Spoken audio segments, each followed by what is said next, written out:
shot নিতেছি র খারে থাকিস তুই তুই আমার মারবি তুই এবার তোর স্কট যা যা যা আয় যা ওকে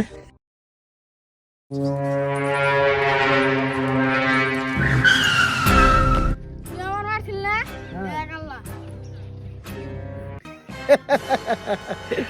এনে নিয়ে আইস এনে থেকে ডর আম বলে অবস্থা নাকি এনে বললাম থেকে আমার ডর দেখাস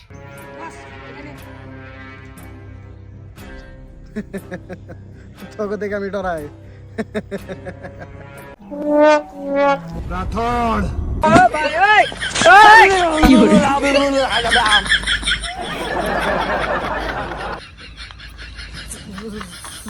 সরি